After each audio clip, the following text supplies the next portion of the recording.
Welcome back, everybody, for, I think, last eighth of our program, especially our audience listening in. One thing we've been really trying to do over the last number of years with this community, and the comment was made this morning about get more diversity in the field of enterprise architecture. I mean, older 63-year-old white guys like me, we need to get younger generations and diversity. Actually, I'll punctuate this. Diversity of age across old and young. I mean, we're all living longer and working longer. Let me throw my thing in on that. So many of us have a lot to give at an older age. We have a lot of people coming in from a younger age. There's so much we can learn from each other in particular. And one of my friends talks about diversity as well. Is not diversity by other different characteristics. It also brings diversity of thought is so key. So I'll now want to turn it over to Michele Krom to introduce our panel and this topic. And what I said is kind of interesting. We did this a couple of years ago in a virtual session. And this topic is of interest. It doesn't matter who you are, right? And we heard a lot of comments in it as well about the rapid change in so many different forms and facets, changing mental models. So this session, this conversation is bang on. Michele, let me turn it over to you. Thanks so much. So I am representing the younger generation here today, as I am forever 29. So thank you guys for all joining us here. I hope you had a wonderful session so far. I know today is the wrap-up day. My name is Michele Krom. I head up the Enterprise Architecture Group here in the Northeast, and I'd like my colleagues here to introduce themselves. So I'm Chandra Knabel. I'm an enterprise architect, and I work for Michele, which is awesome. 4 years ago, I was here as a customer, and about 2 years ago, I joined SAP. Before I did that, I did a research project as part of a master's thesis on getting more women into the field of enterprise architecture. So this is something that I'm very passionate about, both from a work perspective and also an academic perspective. Whynde Kuehn, longtime global business architecture, thought leader, practitioner, educator. And in this context as well, I'm a co-founder and chair of the global initiative called WIA, or Women in Architecture. Awesome. Thank you, guys. So first of all, I wanted to start out with a quote. You know, we heard a lot about diversity all day today, and actually throughout all of the presentations this week, and the value of having architects from diverse backgrounds with diverse experiences, life experiences, really allows an organization to have a variety of perspectives for stronger decisions, increased innovations, and effective business transformation. So we have a couple of QR codes to represent a few groups. We are representing today just one of many underrepresented groups. So we'll start off with a few questions for our panelists. So what attributes or traits do you see in individuals that indicate they have the potential to be a successful enterprise architect? Do you want me to start? So I know we've talked about a couple of other things other people have spoke about, but one thing I noticed is a commitment to lifelong learning. So in all the women that I've met in enterprise architecture, they take time to learn and to keep up to speed, and probably all of you do that as well. The other thing that I believe is important for women specifically, and maybe other represented groups also, is resiliency. And this is something that came up through my research in that, as a woman in architecture, we are going to face some headwinds, and we need to be able to have resiliency to be able to keep going. And so I think that's really important, and I think you can either be born with it, or you come up in your life maybe and have some challenges, or maybe we need to think about how to build that resiliency in ourselves and in each other. To recognize architects, I think we couldn't have followed 3 more perfect talks, actually, that they've laid out a lot of those skills and competencies. But I think it starts with the architectural and systemic thinking. I always say you can sort of see an architect from, miles away. It's pattern thinking. It's non-linear thinking, connecting the dots. We can't help but look at the whole.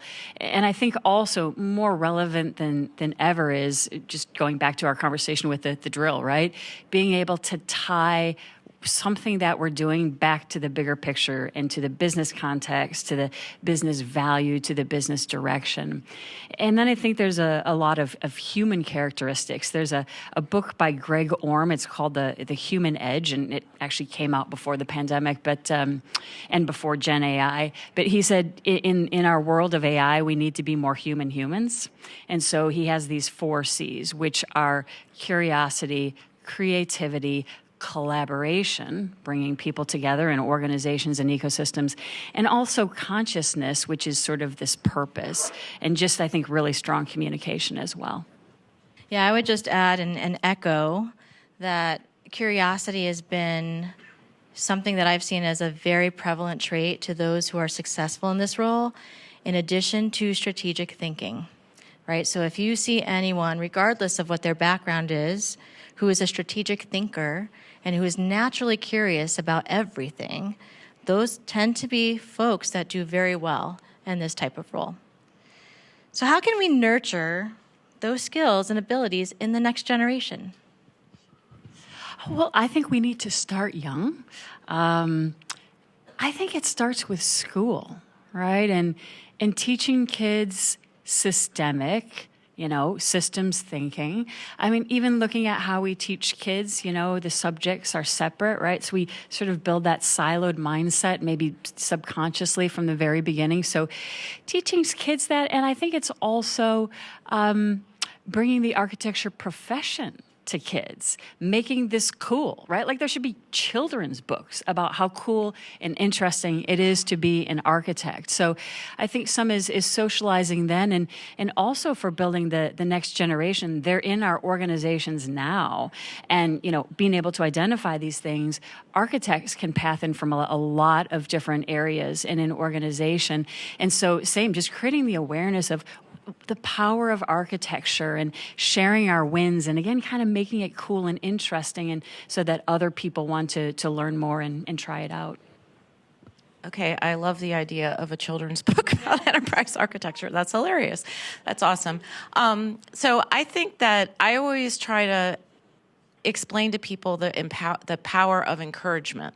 And this is something that every single person in this room can do, is you can find somebody who has some of these traits that we talked about, but you need to say it out loud. Now, that happened to me. I had an enterprise architect that I worked with. I was a developer, PeopleSoft developer, and that person said to me, "I think you would make a great enterprise architect." Now, honestly, I didn't believe him because this guy was really smart, and I used to say, "I'm no Scott," but it turns out that I could be an enterprise architect. So I think just finding those skills and those traits and encouraging the people, and I would love to see, inviting aspiring architects the next year when we come here. I would love to see this room, a third full of people who aren't enterprise architects yet, but we believe they could become an enterprise architect. So I think that's really important. And then some of this resiliency, I think, helping to build that up and being allies for those folks so that, giving them space to have their voices heard. We were talking about, there's a lot of introverts in IT, and sometimes if you pay attention, the quiet people are the ones with the great ideas. And so sometimes it really helps if we all work to get all of the voices heard, including the underrepresented groups. That's awesome. I mean, I would also add that mentoring and coaching others is a great way to also help, move the needle a bit and to get other folks in this role. So along with the, alliedship. So, all right. How can the diversity of thought and experience lead to improved business outcomes? What are your thoughts on that? Okay, so one of the things I found this absolutely fascinating. So I found some research that had been done, and there's a lot of research that has been done on the value of diversity in teams. And what this particular research honed in on was a reason for that is because when you work with a diverse team, when you are going to maybe present a proposal or something to the group, if the group thinks exactly like you probably don't do as much preparation. Okay, so you think, oh, well, everybody always agrees with me. Maybe it's your friends and, we want to go to this thing that we always do, and everybody just shakes their head. Whereas if you know that the group that you're working with is going to have differing viewpoints, you prepare in a much better way.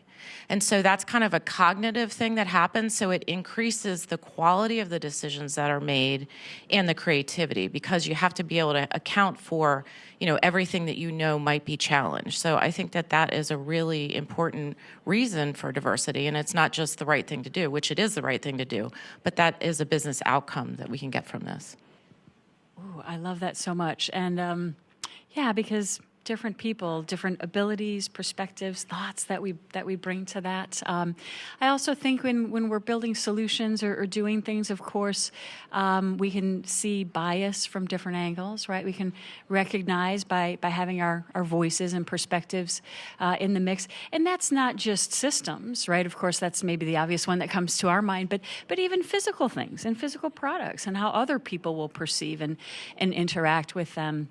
And I also think we can resonate, you're saying a little bit of this, but resonate with different stakeholders, right? So that's not just on a certain problem or opportunity, but even the value of architecture and the architecture discipline, which only helps us. We have different people that we have similar backgrounds to, or where we've come from. So different things we have in common. So being able to communicate with and resonate with a much greater group of stakeholders. And I also think more diversity in architecture begets more diversity in architecture because of our networks. And then as people see others like them, they say, I can do that, or yeah, I didn't know this was interesting. So I think it helps us in the long run as well. Awesome. So what do you think we could do to increase, influence, and support diversity among enterprise architects or others that can play into this role? Yeah, so I had a story that I wanted to share, and this was somebody that I met through the research that I did, and I thought it was a really great example of allyship. So I talked about the encouragement, and I hope that all of you think about that and take that home with you and try to put it into play. But this was a more active role. So I was interviewing a young woman that was an enterprise architect, and her story was that she was a developer, and then she became like a domain architect, and they had enterprise architects, in her organization. And a position came open, and she applied for it. Now, culturally, she was Indian, and she told me that from her family and what she was used to, she wasn't used to really speaking up. And kind of, she was more taking a back seat, and that's what she was comfortable with. So within the organization, she was known as being a smart person, but not necessarily somebody who could lead, say, an architecture conversation. So she applied for the job. The hiring manager thought she was qualified, or he knew she was qualified, but there was an interview team, and the other team members did not think she was qualified or she was ready. So she didn't get the position, but what he did is the best part of this story. So he went to her and said, look, you didn't get this position this time, but I want to work with you to get you ready for the next time there's a position open. So what he did with her was he gave her assignments to work on her own time. This lady has 3 kids, and she doesn't have a lot of free time, but she did all this work on her own time. He gave her projects, some research projects or something, maybe make a recommendation on this particular topic. She worked on the recommendation, the research, and did presentations to groups where he gave her the space to show that she could lead an architecture conversation. So, some months went by, somebody left the EA team, she applied for it, and the people that were formally said she wasn't ready, they said, well, why do we even need to interview anybody else? She's ready. So I think that is an awesome example of allyship in action. And it did take some time, but the result was amazing. So that's an example. I agree. Yeah. I mean, just as individuals, right, and thinking practical things we can all do. Chandra and Michele, you already said it, but just to echo, it's acting with intent and desire. The most amazing men and women I see that are making a difference in this space, we're doing it one individual at a time, and we take it upon ourselves because we care to do it. You give a fantastic example, and it's being a mentor. It's being a role model. It's being an ally or an advocate or even a sponsor, someone that, really helps, connect and, help somebody in their career. The encouragement just cannot be understated. Just one tiny example. I mean, I know from my own self and career, but so through we have this weekly spotlight of women in architecture, and we should be flooded. I mean, all the women architects around the world, we should be, but I'm begging for spotlights because what I found is women are like, oh, I'm not good enough. I can't, but it's for everybody. So that's one thing you can do. If you are a woman architect or know a woman architect, please contact us and we'll get you spotlighted in Architecture and Governance magazine. But I just want to say, that, hey, I think you should apply for this role. Hey, I think you should do this spotlight. I think you should apply for this talk. And then, Chandra, like you're saying, coaching. All right, if you haven't done a talk like that, no problem. I'll help you work through your slides. You can run them, through with me. So just take in whatever, it is, or making space in a conversation, echoing someone's point in a meeting when you can see maybe others, aren't, following it. Just take it upon yourself, and every tiny action will add up and make a huge difference. I think that's awesome. And I would add that in order to really inject diversity of thought and experience and be a proponent of it, right, to help support it, you need to keep an open mind, right? Everybody's got a different perspective, and it's valid. But where you hear an opposing view, it's really important to not be so fixed and closed-minded to not let that in, but to better understand why that opposing view exists, to get a better understanding and more clarity and come to a common ground. I mean, this is something we actually talked about throughout the course of this week. That tends to be something that gets missed. And, if you are hearing another viewpoint, it's really, really important to lean into that and dig into it a little bit deeper, because it's where you can get to that common ground, common understanding. You get to a much greater result than anybody thinking the same, right? So that diversity of thought, bringing it together, really does generate amazing outcomes. So with that, what other things do you think that we can do, big or small, right, to help increase diversity, to help be an advocate, to help support it in this community?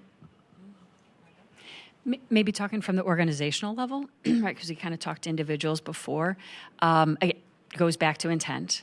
So architecture teams can do a lot here. And of course, you work in a bigger organizational context, but being intentional about hiring, retention, and development, and making sure that people are really thriving, right? And we've had some great conversations this week. People have come up to us and people have shared some really good best practices. People have said, hey, I want to have more diversity in my hiring pool. How do I do that? So it just starts with there. It starts with the intent of asking and seeking, right? In hiring, making sure that the people that are interviewing represent diversity as well, right? So you're interpreting the responses through that. Things like performance, because again, remembering that people have different styles and making that as as structured as we can. For example, not just having promotions given when someone comes to ask, because not everybody is as comfortable asking, but having them more performance driven, and we're reaching out to people proactively as we're looking how they stack up on competencies and have they really, are they ready for promotion? So just kind of taking some of the style out of that. And then also, work conditions, right? So, family friendly, balance friendly. I think that's become much more on the top of our minds. But it's also the little things, like we were saying. It's the, we're having a conversation and we haven't heard from everybody. It's just making that space and kind of honoring that as well. So I did want to share, too, around the role models, because you talked about that. So Whynde is one of my role models, because I met her when I was doing my master's program. She spoke at a class I was in, and they say there's a power in seeing people who look like you. Not that I don't have her blonde hair, but she's, we're a little bit similar in some ways, and it inspired me, and I've been following her ever since. And I mean, she's a global leader and, really a role model. So, yeah. So to be up here on stage with her is awesome. But I think, there's a lot of, allyship. I, think about peers that I've worked with on my team who we partnered with, supported me, and then lifted me up when the time was ready, right? So I think that has been really impactful to me. And I think having a female boss is amazing. Michele is the first female boss I've actually had in my 30-year career. So that's been an awesome experience. But I think, again, there's a lot of small things, but I think, they all add up. And you mentioned a little bit about retention, and I think that's really important too, because in my research, maybe you guys know this, IT in general is somewhere between 25% women, let's just say big picture in the US. But enterprise architects are only somewhere between 11 and 13%. And if you look around the room, we probably reflect that here. So what happens between the 25% of women that are coming into IT and then the drop-off that occurs when you go to enterprise architecture? Because that is something, that happens over time. So why is that? And we should think about that, and what are the small and large things that we can do to stop that drop-off? Because it's hurting, our ranks. Yeah, I would just add one thing. Everything that I've heard, and I think this could be part of the drop-off, is fear. Women are the first ones to beat themselves up, right, and not feel confident if there's an area that they don't know. And so if they feel as if they don't know something about an area across technology, they're hesitant to take a chance, right?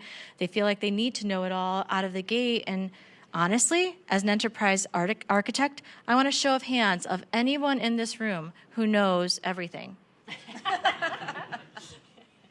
Right? We lean on each other. It's a community. We use the collective whole in order to get to that great output, right? And one way, as a leader, that we can change and increase diversity in the workplace is to look at our hiring process, look across our teams. What does our team look like? Who are our candidates? Are they, similar to us? Are we just, relying on folks that are comfortable and in, very similar to who we are in order to say, hey, yeah, this person's going to be great because they're just like me? Or are we looking for someone different than who we are? Somebody who can complement maybe the rest of the team, right? And I think that's what we need to take a step back and open our minds, like right in that interview cycle, and ensuring that we are trying to actually add diversity, that diversity of thought and experience into the mix, because it really does generate such an amazing outcome. And, one thing that we do, so we are an organization of over 80 enterprise architects here in the US, and we share. Yes, we may work with one customer, but if a question comes up that we don't know, we're reaching out to our entire network of enterprise architects, because somebody else has already seen it, somebody else has already researched it, or may know who the expert is to go to, and we can be that conduit, right, to bring that information back and help your organization to flourish and accelerate those outcomes, more efficiently.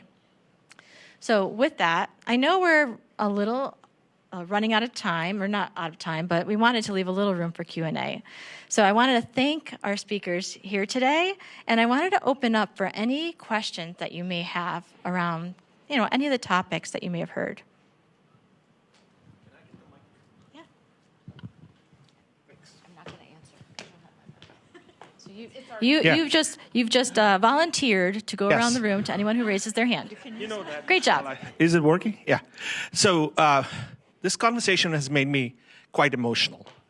And I think being here in the same team as Michelle, the rest of the folks I work with, I'd like to give a shout out to one person, Jing Jing. She's amazing. Ever since she joined our team, it's been fun. So. Yes.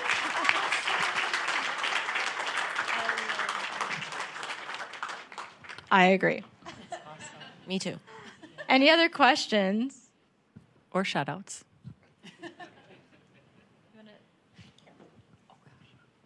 Someone can run that for you. Yeah, okay. That's how we roll. Just lean in, take over, right? Hi, I'm Mark from IBM. Hello, everyone. This has been wonderful. Ever since I saw the initiative the other night for the women to get together, I have been sending the women at my workplace all the information that's going on right now. But I want to share a few things with you. Having a diverse team in the beginning, it's scary for women, okay? Because when you ask somebody, if you ask a guy and you say, hey, I got this position and it's got 6 items here, and he says, well, I got 3 of those, throw me in. And you ask a woman, I've got 6 items here, what do you think? Oh, I don't have those 2. No, I'm not doing that. So I've been secretly pushing people in new roles. And I want to share with you one thing that's happened. It's not the architecture role, but it is a critical role at IBM. I've taken somebody out of consulting, brought her into our group, gave her a hard time about compliance, and she was thinking about leaving, and then finally, she blossomed. She's one of the lead person on the team. We respect everything she's doing. We appreciate what she's doing. We've written her up. And I think in this time and age where we're all worried about AI and what's going to happen with my job or where is it going to go, I think that's a bad approach.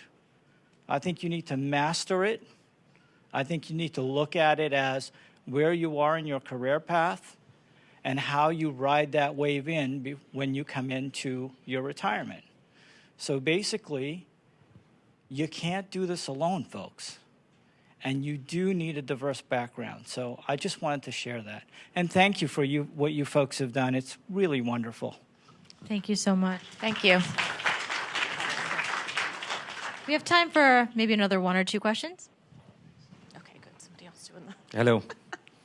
Amazing initiative, by the way. I just want to make a comment, right?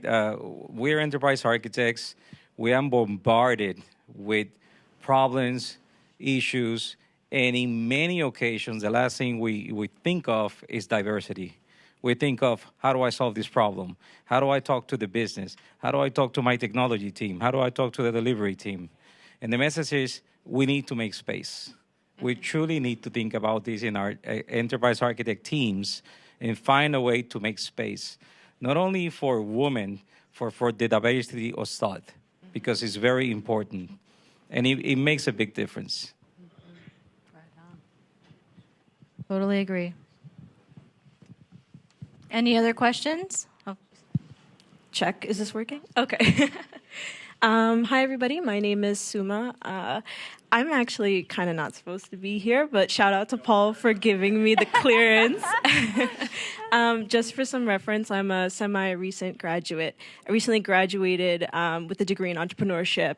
and innovation and a minor in German studies. So I'm here because I wanted to sort of explore the career of being an enterprise architect. And I am absolutely privileged to be here today and to listen to these three wonderful ladies talk about their experiences. Now, as somebody who is new to this sort of field, I did have one specific question about mentorship. So how important has mentorship been in your career, and do you have any tips in finding and engaging with mentors in the field of enterprise architecture? Because what I hear a lot is, at least what I've been understanding, is that this position requires a lot of prior experience, and I don't have that. So, I mean, this is kind of me asking very directly, what are the possibilities of something like that, and how would somebody like me go about that? So, yes, thank you. So I would just like to throw out to you, reach out to me on LinkedIn, and let's set up some time. I mentor many women just about the role. I help to help them develop, help them expand. And I know I'm not alone, right? So we're all passionate about helping others in this field, helping newbies to expand, and help guide them to what enablement they may need, what areas to focus on, what really is truly important to prioritize, in order to take the next step. And it's mostly about encouragement as well, right? I can't tell you how many people, and some of them are sitting in this room, who feel like they shouldn't be an enterprise architect.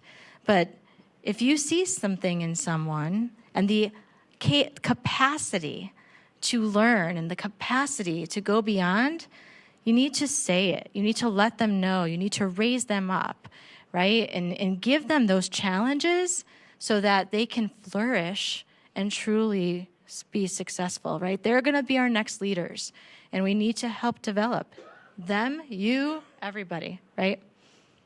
Thank you so much. You other two must have some comments on this. If we have time, I do. Go for I it. also, yeah, can I do that? So I agree. Control the clock. What'd you say? Oh, you can. Oh, you're in charge. Okay, I forgot. Paul's in charge. Yeah, I mean, I also do tons of mentoring. Formal, informal, whatever. I actually do have a fast track method I could share for you that I came up with through my research, because I met the youngest woman architecture leader ever, who spoke with us 2 years ago, but she wasn't able to make it this time, unfortunately.